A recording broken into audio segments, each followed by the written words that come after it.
Assalamualaikum teman-teman, selamat berjumpa lagi dengan saya Abdurrahman dan masih tetap di channel Abdurrahman ya. Dan masih tetap juga mengupas tentang seputaran gangguan asam lambung dan anxiety psikosomatis. Nah, di season kali ini saya lagi jalan-jalan teman-teman ya, dan sekarang lagi mampir di tempat makan dan sambil nunggu makanan kita share dulu video teman-teman ya. Nah, di season kali ini saya akan share video tentang apa ya? Menjawab pertanyaan yang ada di kolom komentar di video kemarin. Nah itu teman-teman, nah, makanya bagi teman-teman yang merasa bertanya di kolom komentar yang di video kemarin teman-teman ya, tolong tonton videonya sampai habis, jangan di skip biar kalian nanti mengerti, biar kalian nanti paham tentang seputaran apa yang kalian pertanyakan. Nah itu teman-teman ya, nah makanya tolong tonton videonya sampai habis, jangan di skip. Dan kemudian seperti biasa ya, bagi teman-teman yang baru bergabung, kalau seandainya kalian mau bertanya tentang seputaran gangguan asam lambung dan anxiety psikosomatis, alangkah baiknya kalian tonton dulu video-video saya sebelumnya, karena untuk seputaran gangguan asam lambung dan anxiety psikosomatis semuanya sudah saya share ya. Dari mulai cerita saya yang terkena gangguan asam lambung dan anxiety psikosomatis, kemudian merasakan 1001 macam sensasi yang sangat tidak nyaman, itu sudah di-share teman-teman ya. Dan kemudian bagaimana cara menangani setiap sensasi yang hadir, itu juga sudah di-share. Nah, makanya biar lebih jelas, biar lebih detail, alangkah baiknya kalian tonton dulu video-video saya sebelumnya. Nah, itu teman-teman ya.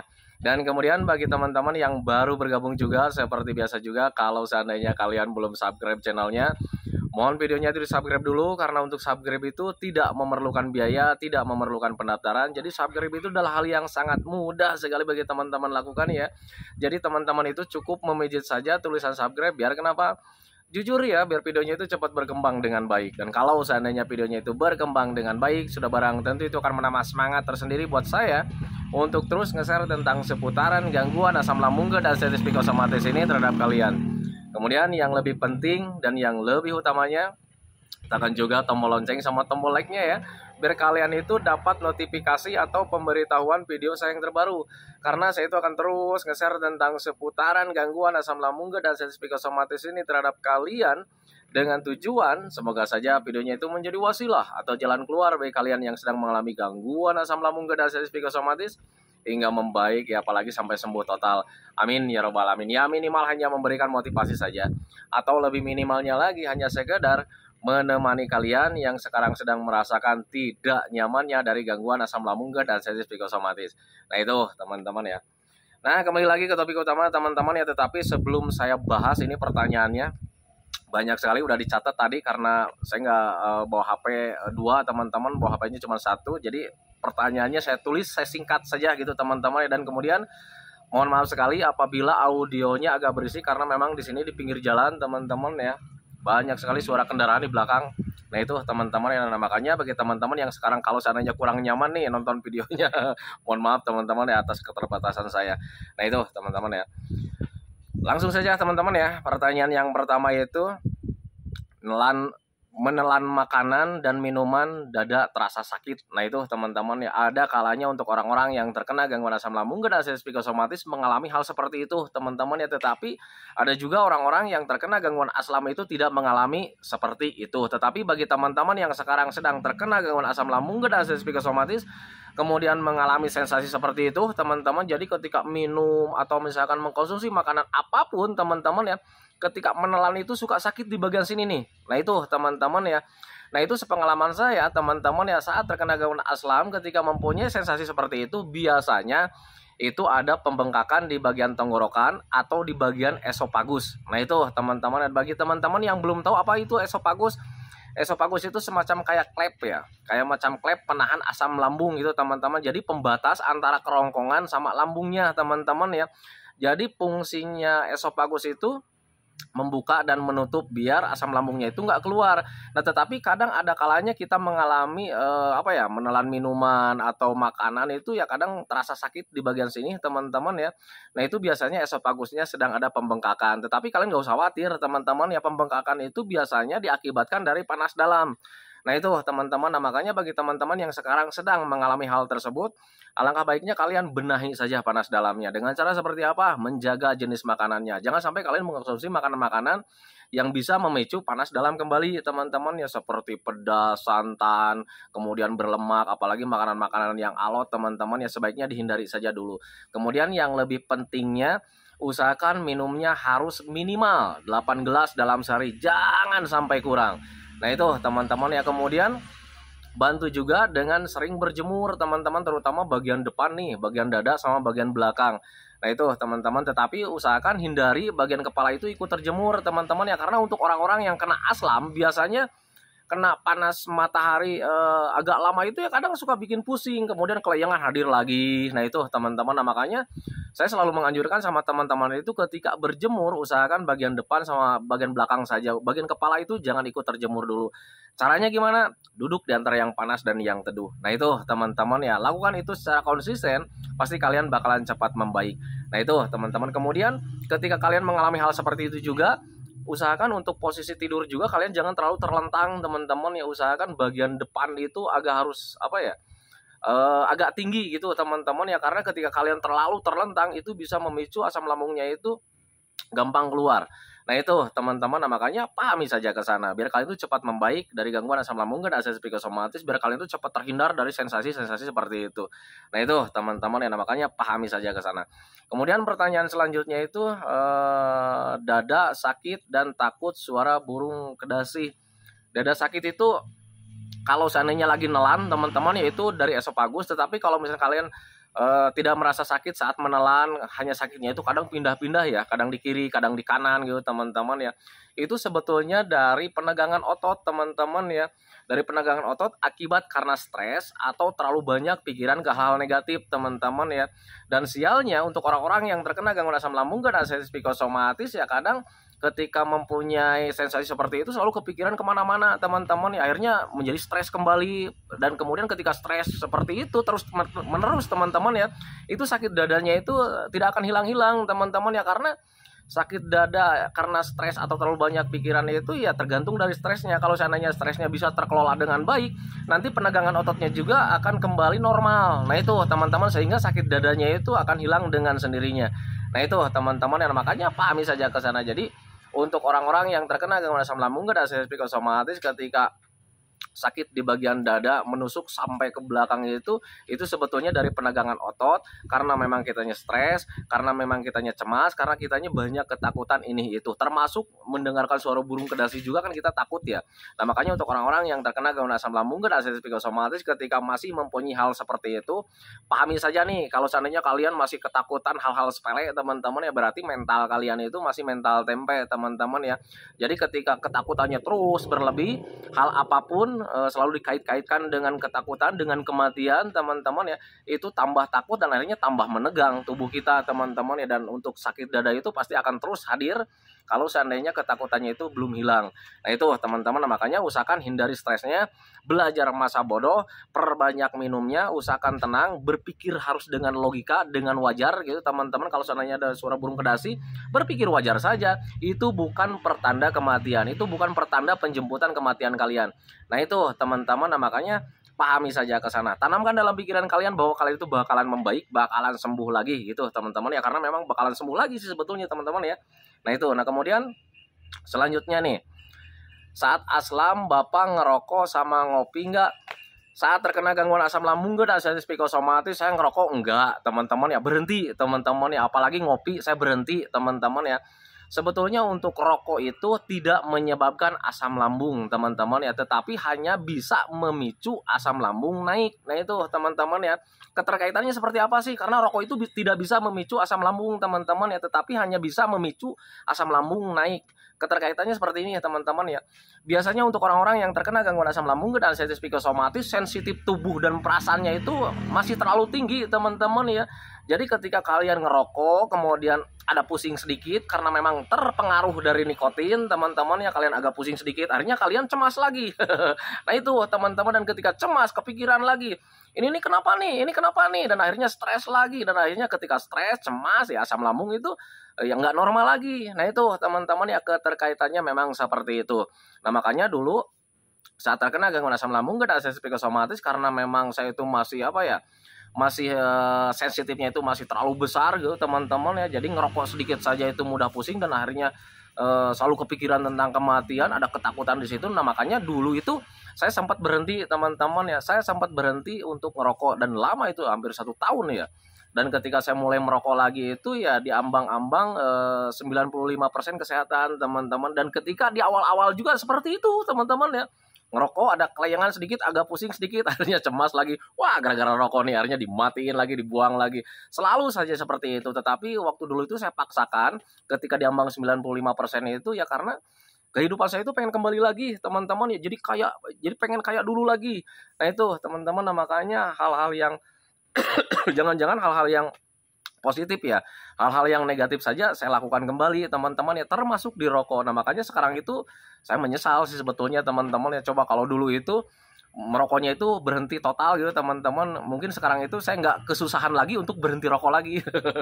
Nah itu teman-teman, jadi untuk saat ini ya kembali lagi kayak dulu ya, jadi pengen berhenti merokok itu agak sulit lagi. Nah itu teman-teman ya, nah makanya bagi teman-teman yang bertanya apakah saya berhenti merokoknya atau tidak, ketika belum membaik dari gangguan asam lambung dan sensitif psikosomatis, apalagi di parah-parahnya teman-teman ya, saya berhenti merokok. Kemudian kopi juga saya berhenti teman-teman, dan untuk kopi itu dijaga sampai sekarang teman-teman ya. Jadi hari ini ngopi, besoknya tidak gitu teman-teman ya. Nah itu karena untuk kopi itu untuk saya pribadi itu cepat kambuh teman-teman ya. Tetapi untuk kopi itu saya senang juga, nah makanya tetap dijaga. Hari ini ngopi, besoknya tidak, besoknya ngopi lagi, besoknya tidak lagi. Selalu saja seperti itu. Lebay sih sebetulnya teman-teman, tetapi itulah bentuk apa ya, bentuk penjagaan saya biar saya itu tetap sehat, tetap stabil, biar asam lambungnya itu tidak kambuh lagi. Karena kambuh itu ya tidak nikmat teman-teman ya. Saya kambuh udah kena 2 kali, jadi saya tidak mau terulang yang ketiga kalinya. Jadi cukup 2 kali saja, karena 2 kali juga waduh sungguh membangunkan teman-teman ya. Nah itu teman-teman ya. Nah kemudian selanjutnya, kaki kebas sampai lutut lemes, nggak bisa jalan. Untuk saya pribadi dulu juga mengalami hal seperti itu teman-teman. Jadi kaki itu kebas ya, kaki kebas. Jadi untuk sendi-sendi tangan, kaki itu semuanya itu anggota badan itu merasa kebas teman-teman ya. Tetapi untuk kebasnya itu jujur ada yang berbarengan, ada juga yang tidak. Dan untuk pribadi saya dulu itu tidak berbarengan teman-teman ya. Jadi kadang yang pertama itu kebas itu di bagian kaki teman-teman ya. Saat di awal-awal saya mengalami kebas itu di bagian kaki, menjalar ke lutut, menjalar ke paha, sampai dulu itu nggak bisa jalan teman-teman ya. Dan bahkan dulu itu sempat berpikir bahwa saya itu wah ini jangan-jangan pengeroposan tulang nih. Seperti itu teman-teman, akhirnya mengalami ketakutan juga, takutnya lumpuh dan sebagainya. Dan akhirnya dicek kembali ke dokter, ternyata dikatakan baik-baik saja. Nah itu teman-teman ya, kenapa bisa seperti itu? Nah akhirnya ketika digali-gali informasi ya, karena ketika orang yang terkena gangguan asam lambung dan sensitif psikosomatis mengalami kebas kemudian melemas itu ya ada 2 faktor teman-teman ya. Pengalaman saya memang seperti itu. Yang pertama karena penegangan otot teman-teman, sehingga aliran darah dan oksigen kurang lancar. Itu teman-teman ya, penegangan otot itu ya dari stres, dari cemas yang berlebih teman-teman ya. Itu sehingga ya aliran darah dan oksigennya itu kurang lancar gitu teman-teman ya. Akhirnya ya ada penegangan otot lah, kebas gitu teman-teman ya. Dan kemudian lemesnya itu biasanya karena asupan dari kebutuhan untuk tubuh kita itu tidak terpenuhi setiap harinya, kayak karena pencernaannya sedang error. Nah itu teman-teman, sehingga ya ketika 2 gangguan itu bertemu teman-teman ya, akhirnya kita itu ya nggak bisa ngapa-ngapain teman-teman ya. Bangun susah gitu teman-teman. Jadi untuk jalan itu agak sulit, lemes lututnya. Nah itu teman-teman, nah makanya bagi teman-teman yang sekarang sedang mengalami hal seperti itu, tenang saja teman-teman ya. Jangan kalian berpikir wah ini jangan-jangan pengeroposan tulang, jangan-jangan nanti gua lumpuh. Tidak teman-teman ya, yang saya alami dulu memang seperti itu, dan ternyata alhamdulillah tidak lumpuh, tidak ada pengeroposan tulang. Ketika dicek ke dokter itu baik-baik saja. Nah itu teman-teman, kemudian untuk jalan itu ya alhamdulillah bisa kembali teman-teman ya. Nah sekarang caranya gimana? Ya karena itu dari penegangan otot ya teman-teman ya. Jadi pegal-pegal nggak jelas, akhirnya kelamaan, akhirnya menjadi kebas juga gitu teman-teman. Penegangan otot itu dari stres, terlalu banyak pikiran, ada ketakutan di situ. Hilangkan stresnya teman-teman ya. Belajar masa bodoh saja, karena gangguan asam lambung dan sensitif psikosomatis itu termasuk sensasi-sensasi yang kalian alami itu tidak berbahaya. Nah itu teman-teman. Kemudian untuk lemesnya, tangani saja dengan sering ngemil, sering makan, sering minum teman-teman. Kemudian hindari juga pengurasnya, apa itu penguras energi kita teman-teman ya. Stres, terlalu banyak pikiran, hindari seperti itu teman-teman ya. Mulai dari sekarang cari-cari hiburan teman-teman ya, untuk mengalihkan pikiran-pikiran negatif kita, untuk mengalihkan pemikiran-pemikiran tentang penyakit, tentang penderitaan. Nah itu teman-teman ya, usahakan gimana caranya supaya hati dan pikiran kita itu tetap senang setiap harinya. Nah itu teman-teman. Kemudian selanjutnya bantu juga dengan sering berjemur juga teman-teman ya, karena ketika berjemur itu sangat bagus sekali teman-teman ya, karena di situ ada pembentukan vitamin D teman-teman ya, dan vitamin D itu ya sangat bagus sekali untuk kita teman-teman ya, untuk proses pemulihan dari yang asalnya terpuruk menjadi bersemangat kembali, kemudian menjadi seperti semula lagi. Nah itu teman-teman, makanya usahakan sering berjemur juga. Dan kemudian dulu itu saya dibantu jalan-jalan di tempat-tempat yang ada kerikilnya teman-teman ya, tanpa alas kaki, dan itu cukup membantu buat saya. Nah itu teman-teman, makanya lakukan itu secara konsisten, nanti juga kalian bakalan membaik. Nah itu teman-teman ya.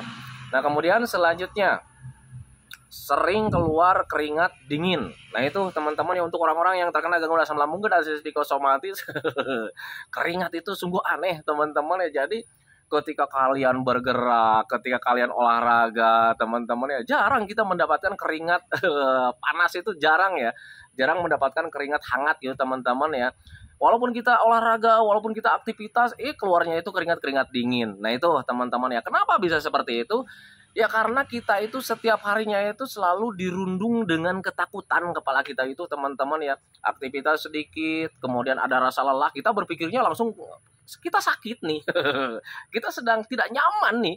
Nah itu teman-teman, ada ketakutan di situ, dan akhirnya ya wajar menurut saya kalau seandainya kita itu keluarnya itu keringat dingin teman-teman ya, bukan keringat-keringat yang kayak dulu lah, aktivitas sedikit saja keluar keringatnya itu enak gitu teman-teman ya. Nah tetapi sialnya ketika belum sembuh total dari gangguan asam lambung dan psikosomatis, keluar keringatnya itu keseringannya itu keringat dingin. Nah itu teman-teman, itu penyebabnya dari ketakutan yang berlebih. Sebetulnya itu cuma dampak ya, dampak stres, dampak terlalu banyak pikiran, dampak terlalu berpikir ke hal-hal negatif atau yang menakutkan teman-teman ya, sehingga ya tubuh kita itu meresponnya seperti itu teman-teman ya, keluar keringatnya itu keluar keringat dingin. Nah itu teman-teman, nah, makanya usahakan dari mulai sekarang itu hindari stres teman-teman ya, sering beraktivitas yang menyenangkan, usahakan cari-cari hiburan biar stresnya itu terkelola teman-teman ya. 99% keadaan kita itu terpengaruh dari pola pikir teman-teman ya. Kalau seandainya pola pikir kitanya itu terlalu negatif, ya nanti juga dampaknya, efeknya negatif teman-teman, yang termasuk di keringat. Nah itu teman-teman, yang harusnya keringatnya itu keringat normal ya, panas gitu teman-teman, akhirnya ya keringatnya juga keringat dingin karena kita stres, dampaknya seperti itu. Nah itu teman-teman ya. Nah kemudian selanjutnya, dahak berdarah apa Bapak mengalami? Untuk saya pribadi dulu ketika saat terkena gangguan asam lambung dan psikosomatis, keluar dahak itu ya kadang ada berwarna merah, ada bercak-bercak berwarna merah, itu subhanallah ya, bikin tegang teman-teman. Jadi berpikirnya itu kemana-mana ya, wah ini jangan-jangan gangguan paru nih. Soalnya ya dulu juga sempat mengalami dada terasa berat napas terasa pendek, dan akhirnya ketika mempunyai dahak seperti itu ya kadang bikin cemas juga teman-teman ya. Akhirnya yang dirindukan itu ya cek dokter, kemudian di EKG juga gitu teman-teman ya. Dan ternyata ketika diperiksa kemudian sama dokter itu ternyata baik-baik saja, tapi kenapa bisa mengalami hal seperti itu? Ternyata itu terpengaruh dari panas dalam teman-teman. Jadi ketika ada dahak itu ya kadang mungkin kita itu ada luka di bagian tenggorokan teman-teman ya, ada radang di bagian tenggorokan, dan akhirnya kemudian ketika ada dahak itu ya kadang darahnya suka terbawa oleh dahak teman-teman ya. Nah itu sebetulnya dari panas dalam teman-teman ya. Dan dulu juga saya berpikir seperti itu, karena ya ketika dicek sama dokter itu dinyatakan baik-baik saja, dan akhirnya saya berpikir wah ini mungkin dari panas dalam nih. Dan ketika saya tangani panas dalamnya, sering minum gitu teman-teman ya, menjaga jenis makanannya, kemudian dibantu juga dengan sering konsumsi makanan-makanan yang bisa menurunkan panas dalam kayak macam labu siam, kemudian cincau, dan alhamdulillah ketika konsisten menjalani hal seperti itu teman-teman ya, itu panas dalamnya itu ya tertangani. Kemudian ya untuk dahak-dahak keluar darah itu nggak ada teman-teman ya. Dan untuk dahak keluar darah itu ya nggak terlalu banyak juga sih sebetulnya teman-teman ya, untuk saya pribadi teman-teman ya. Itu paling di dahak itu cuman bercak-bercak doang gitu teman-teman untuk saya pribadi. Tetapi untuk saya mengalami dahaknya itu darahnya itu segar kemudian banyak gitu, itu saya nggak pernah ngalamin teman-teman ya. Nah yang saya alamin itu ya keluarnya itu memang seperti itu. Jadi ketika dahak itu ya kadang ada darahnya gitu teman-teman ya, itu dari panas dalam teman-teman ya. Tangani saja panas dalamnya, nanti juga kalian bakalan membaik dengan sendirinya. Nah itu teman-teman ya. Nah kemudian selanjutnya, kerja dikit mudah sakit badan dan lemas. Apa itu efek lambung? Bisa dari efek lambung teman-teman ya, bisa dari efek stres gitu teman-teman ya. Orang yang terkena gangguan asam lambung dan anxiety psikosomatis, ketika kalian bekerja sedikit saja mudah lelah teman-teman, dan ketika mudah lelah itu ya wajar teman-teman ya, karena energi kalian itu saat ini itu ya tidak normal ya, tidak 100%. Walaupun misalnya kalian sudah banyak mengkonsumsi makanan-makanan yang penuh protein, penuh gizinya teman-teman ya, tetapi kalian masih mengalami mudah lelah itu ya karena nilai kebaikan dari makanan tersebut itu ya tidak terserap sempurna oleh tubuh kalian. Wajar kalau seandainya kalian itu punya energinya itu cuma sedikit, dan akhirnya ketika bekerja sedikit saja mudah capek, mudah lelah gitu teman-teman, dan ketika capek lelah kalian tidak bisa menerima gitu teman-teman ya, akhirnya kepikiran lagi, kenapa ini begini lagi nih, kenapa ini begini lagi ya. Nah itu teman-teman, dan akhirnya ya ada penegangan otot, dan akhirnya ya badan kalian itu terasa berat teman-teman ya, terasa pegal-pegal nggak jelas gitu teman-teman, kemudian mengalami lemes juga. Nah itu teman-teman ya, itu pengalaman saya dulu saat terkena gangguan asam lambung dan psikosomatis. Nah makanya bagi teman-teman yang sekarang sedang mengalami hal tersebut teman-teman ya, kalian nggak usah risau, kalian nggak usah was-was, kalian nggak usah gelisah, kalian nggak usah takut teman-teman ya. Kejadian itu merupakan hal yang sangat biasa. Hubungannya karena memang energi kalian belum normal 100%, karena memang pencernaan kalian sedang tidak normal. Jadi kalian banyak makan juga, nilai kebaikan dari makanan tersebut itu tidak terserap sempurna oleh tubuh kita. Hasilnya ya pasti kalian itu mudah lelah, mudah capek, kemudian mengalami sakit-sakit di bagian badan, apalagi di bagian punggung itu ya karena kitanya tidak bisa menerima saat ada sensasi seperti itu teman-teman. Ada stres lagi, cemas lagi, takut ini itu lagi, dan akhirnya menjadi ada penegangan otot juga teman-teman ya. Kita mudah mudah sakit badan sebetulnya teman-teman ya, untuk orang-orang yang terkena gangguan asam lambung dan psikosomatis itu memang seperti itu teman-teman ya. Tetapi kalian tenang, itu nggak bahaya, nanti juga membaik dengan sendirinya. Yang harus kalian lakukan itu saat ini, ketika kalian belum membaik dari gangguan asam lambung dan psikosomatis, ketika mempunyai sensasi terlalu banyak gitu teman-teman ya, kalau seandainya Pak itu sensasi saya itu nggak ada di pembahasan ini nih, kalian nggak usah khawatir teman-teman ya. Walaupun kalian sensasinya tidak ada di dalam pembahasan video ini teman-teman ya, kalian gak usah khawatir. Yang penting kalian tetap fokus saja di 3P-nya teman-teman ya. Pola makannya dijaga, pola hidupnya dijaga, pola pikirnya dijaga. Untuk yang lain-lainnya kalian gak usah pikirkan teman-teman ya.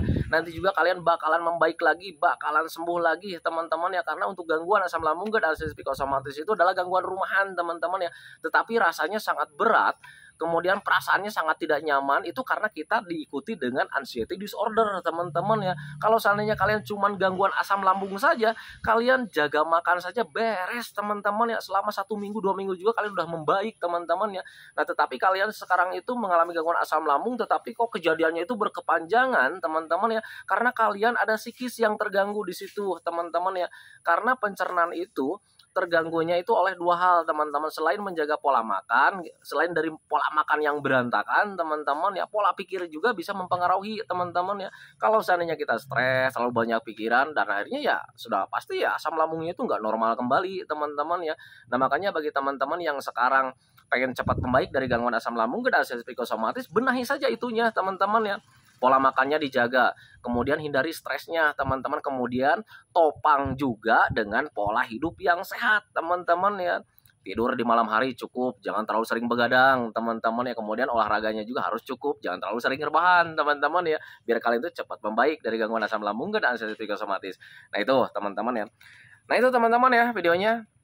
Sebetulnya pertanyaannya itu masih banyak, ditulis tadi udah banyak sebetulnya teman-teman, tetapi karena memang durasinya sekarang itu udah hampir 23 menit lebih teman-teman ya. Nah makanya videonya saya hentikan saja. Nah itu teman-teman, tetapi bagi teman-teman yang merasa Pak pertanyaan saya belum terjawab nih, tenang saja teman-teman ya. Walaupun pertanyaannya tidak terjawab teman-teman ya, kalian itu pasti bakalan membaik, karena memang bakalan membaik sebetulnya. Nah itu teman-teman, makanya pahami saja ke sana. Nah itu teman-teman ya videonya, semoga saja videonya itu menjadi wasilah buat kalian, semoga saja videonya itu menjadi pencerahan buat kalian ya, minimal hanya sekedar menemani kalian lah yang sekarang sedang merasakan tidak nyamannya dari gangguan asam lambung dan psikosomatis. Kemudian seperti biasa sebelum saya akhiri videonya, saya selalu mendoakan sama teman-teman itu, semoga saja teman-teman itu cepat sehat lagi, cepat sembuh lagi, cepat kembali lagi keadaan kalian kalian yang dulu, baik semangatnya, moodnya, tertawanya, pokoknya kehidupan kalian yang berwarna itu semoga saja cepat kembali lagi, karena memang saya yakin 100% bahwa keadaan kalian yang dulu itu sangat dirindukan sekali. Nah itu teman-teman ya, kemudian doakan saya juga teman-teman ya, agar saya itu tetap sehat, tetap kuat, tetap ceria, agar masih bisa tetap menemani kalian. Nah itu teman-teman ya, saya hentikan videonya teman-teman ya. Assalamualaikum warahmatullahi wabarakatuh.